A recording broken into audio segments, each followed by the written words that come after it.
बिस्मिल्लाहिर्रहमानिर्रहीम। अल्लाहुम्मा सल्लि अला सय्यदिना व मौलाना मुहम्मद व अला आलि सय्यदिना व मौलाना मुहम्मद। रब्बी यस्सिर वला तुअस्सिर व तम्मिम बिल खैर। रब्बी इश्रह ली सदरी व यस्सिर ली अमरी वहलुल उक़दतम मिन लिसानी यफ़क़हू क़ौली। कल हमने देखा था कि एक बड़ी इम्पॉर्टेंट डेरिवेशन है जो इस साल 90% से ज़्यादा चांसेस है आने के उसके। इसके जो क्वेश्चन आता है तीन तरह से आ सकता है। पहले तो सिंपल होगा, show that the pressure of an ideal gas is P equals to 1/3 rho mean square velocity. ठीक है। Number 2, on the basis of kinetic theory of gases derive expression for pressure of a gas. सही है। Third हो सकता है, derive an expression for the pressure of an ideal gas on the basis of kinetic theory. तकरीबन एक ही statement है, wordings change कर दी। ठीक है। अब हम इसके लिए कुछ एजम्पशंस करेंगे। ये समझिए, हमने तकरीबन एजम्पशंस ही की हैं अभी तक सारी। Consider N ideal gas contained in a cube of perfectly elastic walls. हमने एक क्यूब एज्यूम कर लिया। क्यूब क्या होता है? जिसकी लंबाई, चौड़ाई और ऊंचाई क्या हो? बराबर हो।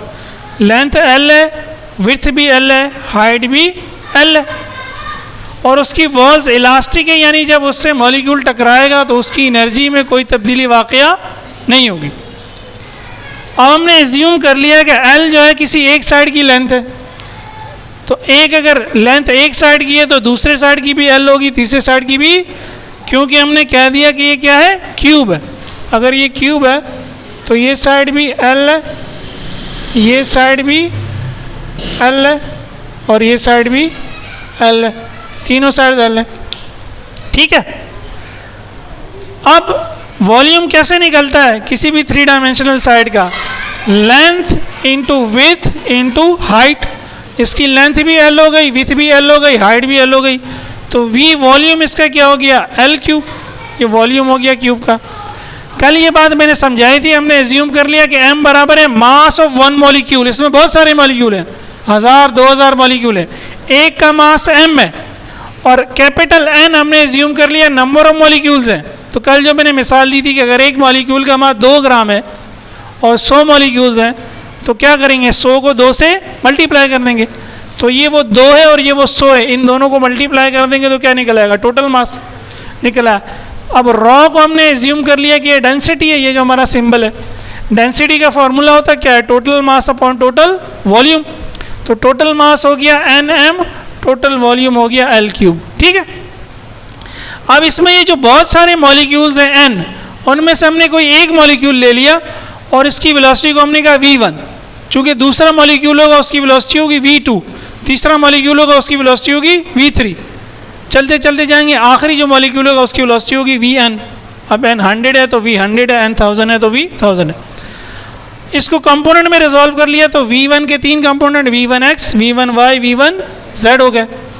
अब हम इस साइड को देख रहे हैं। फर्ज करें ये जो मैं कमरा तो पूरा नज़र नहीं आ रहा होगा, लेकिन समझो इस साइड को हम देख रहे हैं और हम कह रहे हैं ये हमारा x एक्सिस है, ये हमारा y एक्सिस है, ये हमारा z एक्सिस। तो अब मैंने फ़र्ज़ किया कि उधर जो दीवार लगी हुई है उसको मैंने नाम दिया है B।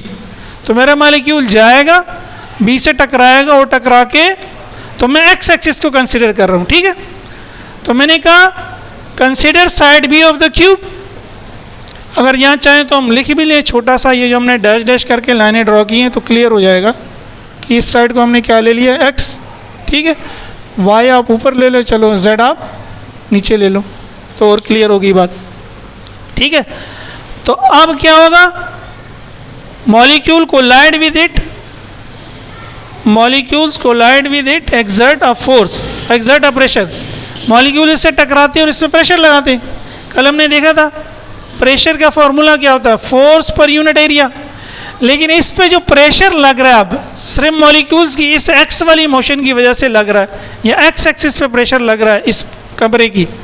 हम जेड एक्सिस को नहीं देख रहे, हम वाई एक्सिस को भी नहीं देख रहे, तो हमने इसको पी एक्स का, जब पी एक्स का तो फोर्स भी जो एक्स एक्सिस में लग रही है, प्रेशर था फोर्स अपॉन एरिया, तो पी एक्स हो गया एफ एक्स अपॉन ए। और ए क्या है? देखिए इसकी ये वाली साइड लेना, तो ये इसकी एक साइड है, ये इसकी दूसरी साइड है, तो इसका एरिया क्या होगा? Side multiply by side multiply by side, L multiply by L क्या हो जाएगा, एल स्क्वायर। सही है। तो इस साइड का एरिया एल स्क्वायर और इसकी फोर्स, अब अगर हम ये फोर्स निकाल लेंगे और यहाँ पुट कर देंगे तो हमें ये पता चलेगा कि साइड बी पे, वॉल बी पे या फेस बी पे प्रेशर कितना लग रहा है। ठीक है, ये नोट कर लें, फिर आगे चलते हैं। चलें कंटिन्यू करते हैं पूरे प्रूफ को। वो पिछली स्क्रीन मैंने मिटा दी है, पिछला बोर्ड, ये 2 डायग्राम्स रहने दिए। देखिए हमारा ये जो मॉलिक्यूल है ये साइड बी से टकराएगा, टकरा के वापस आएगा। तो यही मैंने लिखा है, after colliding with side be the velocity of molecules is reversed without change in magnitude.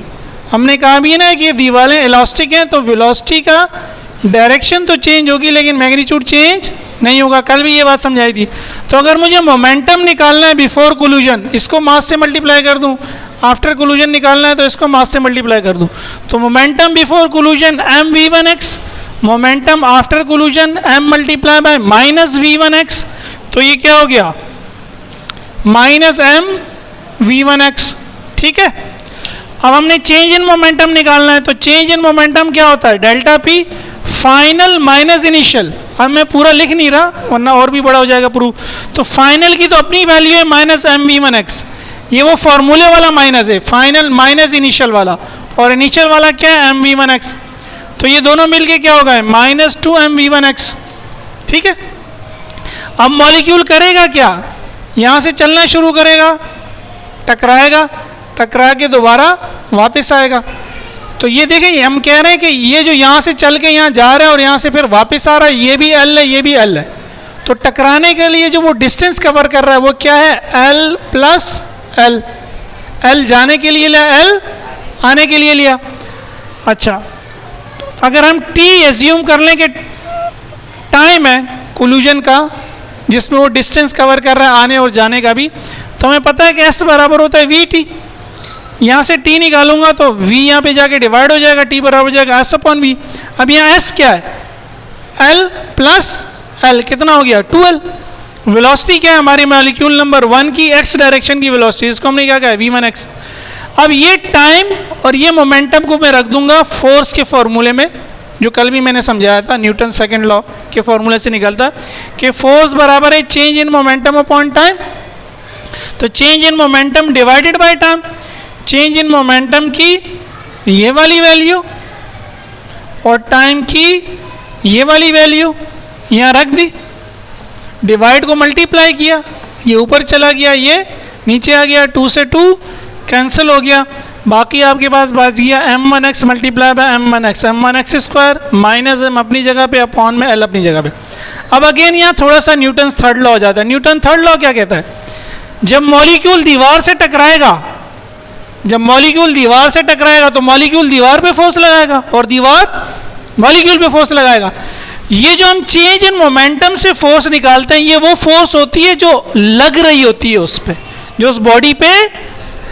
तो ये वो फोर्स है जो मॉलिक्यूल पे लग रही है। मैं अगर ये फोर्स लगा रहा हूं तो मैं लगा किस पे रहा हूं, बोर्ड पे। जवाब में बोर्ड क्या करेगा, मुझ पे लगाएगा। तो मेरी फोर्स बोर्ड पे लगेगी, बोर्ड की फोर्स मुझ पे लगेगी। सही है। तो ये वो फोर्स है जो साइड भी मॉलिक्यूल पे लगा रहा है, जो किस पे लगा रही है, मॉलिक्यूल। अब मॉलिक्यूल जो लगाएगा हमें तो वो चाहिए, क्योंकि प्रेशर उस वजह से जो फोर्स मॉलिक्यूल लगा रहा है। तो मॉलिक्यूल जो फोर्स लगाएगा, न्यूटन थर्ड लॉ क्या कहता है, मैग्नीट्यूड बराबर होगा, डायरेक्शन इसके अपोजिट होगी। तो this is the force of side be on molecule. ये वो फोर्स है जो ये वाली साइड मॉलिक्यूल पे लगा रही है, यानी मॉलिक्यूल को जो वापस पुश कर रही है।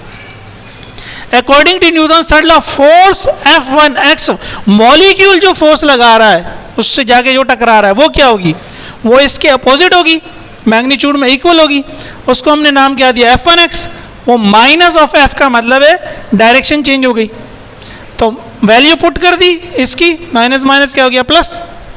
इसी तरह अगर हम सेकेंड मॉलिक्यूल लेंगे तो इसके लिए आएगी F2x, उसकी वेलोसिटी को ले लेंगे v2, मास मॉलिक्यूल का m है और l तो इसकी कोई साइड है वो चेंज नहीं हो रही है, f3x में v3 हो जाएगा, चलते जाएंगे fnx में क्या हो जाएगा mvnx स्क्वायर। अब इन सबको जमा कर लेंगे तो क्या आ जाएगा fx, तो वो इक्वेशन 1 में चाहिए था, px बराबर था fx अपॉन एल स्क्वायर, ठीक है। उसमें वैल्यू पुट कर देंगे तो फिर क्या निकल आएगा px निकल आएगा, ठीक है।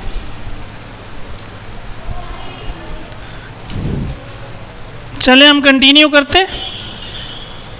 देखिए हमने फोर्स निकाल ली थी f1x, f2x, f3x, fnx, पिछली जो बोर्ड था मैंने मिटा दिया। तो टोटल फोर्स क्या होती है, हमें वेक्टर अलजेब्रा क्या कहता है, आप टोटल फोर्स क्या होगी, आप क्या करेंगे तमाम फोर्सेस को जमा कर देंगे। तो fx हो गया f1x plus f2x plus f3x plus dash dash dash fnx। f1x की value mv1x square upon L, f2x की value mv2x square upon L dash dash, fnx की value mvnx square upon L. अब m और l सब में मौजूद है, तो ऊपर से m नीचे से l कॉमन ले लिया, तो m अपॉन एल क्या आ गया कॉमन, बाकी क्या बच गया, यहाँ v1x स्क्वायर या v2x स्क्वायर या vnx स्क्वायर। अब ये हमारे पास fx आ गया, इस fx की वैल्यू को हमने इक्वेशन 1 में रख दिया। हमारी इक्वेशन 1 क्या थी कि px बराबर था fx divided by L square. तो ये डिवाइड को मैंने यूँ लिख लिया, जिनकी मैथ थोड़ी कमज़ोर होती है फिर उनको समझ में आ जाता है ये।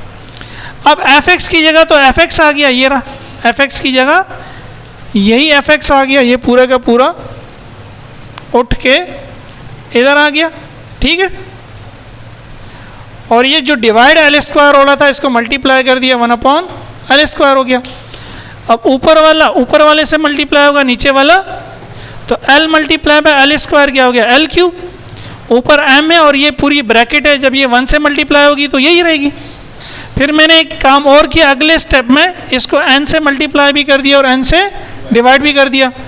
मैथमेटिशियंस को बड़ी खुशी होती है जब आप एक ही नंबर से डिवाइड कर दें और उसी नंबर से तकसीम कर दें, वरना तो वो नाराज़ हो जाते हैं।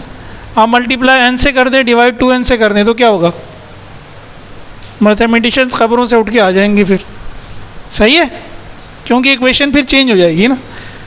ये n से n कैंसिल हो जाएगा तो अभी इक्वेशन की सेहत पे कोई फ़र्क नहीं पड़ रहा। लेकिन इसका फ़ायदा क्या हो गया, अगेन n को ऊपर वाले से मल्टीप्लाई किया m से और इस n को नीचे वाले से मल्टीप्लाई किया, ठीक है। तो नीचे l क्यूब है और n l क्यूब हो जाएगा, लेकिन ये n को मैंने इसके नीचे लिख दिया। क्यों इसके नीचे लिख दिया, क्योंकि ये मीन बन जाएगा, कल समझाया था। तो n m upon l cube तो बन गई डेंसिटी, शुरू में हमने एज्यूम किया था। और ये पूरी चीज़ क्या बन गई, स्क्वायर में वेलोसिटीज़ हैं और वो नंबर ऑफ मॉलिक्यूल से डिवाइड हो गया। तो कल मैंने समझाया था ये क्या हो गया, मीन हो गया। किसका मीन हुआ, स्क्वायर का। तो mean square velocity in x direction हो गई है, ठीक है। इसको हमने नाम दे दिया इक्वेशन 2, लिख भी दिया हमने कि v स्क्वायर पे जो बार हमने लगाया हुआ है एक्स एक्सिस में, मीन स्क्वायर वेलोसिटी है एक्स एक्सिस में। अब मॉलिक्यूल हमने कहा था रैंडम मूव करेंगे, कभी x में जाएंगे, कभी y में जाएंगे, कभी z में जाएंगे। इस रैंडम मोशन की वजह से क्या होगा, इनकी तीनों डायरेक्शंस की वेलोसिटी बराबर होगी। जो एक्स स्क्वायर का मीन होगा वही वाई एक्स स्क्वायर का मीन होगा, वही जेड स्क्वायर का मीन होगा।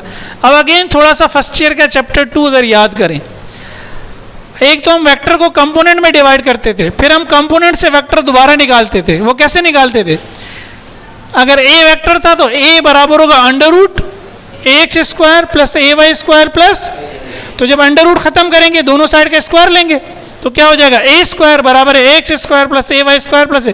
तो अब ए की जगह क्या आ गया, वी, और उसका मीन है तो V square mean square X direction में, मीन स्क्वायर वाई डायरेक्शन में, मीन स्क्वायर जेड डायरेक्शन। अब x की जगह हमने x ही रहने दिया, y की जगह भी x रख दिया, z की जगह भी x रख दिया, क्योंकि तीनों बराबर हैं। तो ये हो गया 3vx स्क्वायर। यहाँ से vx स्क्वायर निकालेंगे तो 3 यहाँ पे जाके डिवाइड हो जाएगा, 1/3 हो जाएगा। अब ये vx स्क्वायर की वैल्यू हमने इस इक्वेशन 2 में रख दी। पहले इक्वेशन 2 को दोबारा लिख लिया कि px बराबर है rho mean square velocity in x axis, और mean square velocity in x axis की जगह आ जाएगा 1/3। तो 1/3 रॉ से मल्टीप्लाई हो गया, रॉ को हमने पहले लिख लिया और इस मीन वी स्क्वायर को बाद में लिख लिया। तो ये प्रेशर आ गया एक्स एक्सिस का। पास्कल ना मैंने समझाया था, पास्कल क्या कहता है, प्रेशर तो तमाम डायरेक्शन में सेम होता है। अगर एक्स एक्सिस का प्रेशर यही है तो वाई एक्सिस का भी यही है, जेड एक्सिस का भी। तो फिर इनको अलग अलग नाम देने की जरूरत नहीं, इनको पी कह देते हैं कि पी बराबर है, वो एक्स एक्सिस का भी है, वो वाई एक्सिस का भी है, वो तो p बराबर है px के वैल्यू पुट कर दी, p आ गया। ठीक है, ये आपके 7 नंबर की डेरिवेशन है। अब घर जाके, बल्कि आप बाज़ लोग तो घर पे बैठे हुए हैं, आप जो है ख़ुद इसको कीजिएगा 1-2 दफ़ा, तो फिर आपको ये बहुत आसान लगेगी। ठीक है, इसी के साथ हम क्लास ख़त्म करते हैं एक दफ़ा। जज़ाकुमुल्लाह खैर।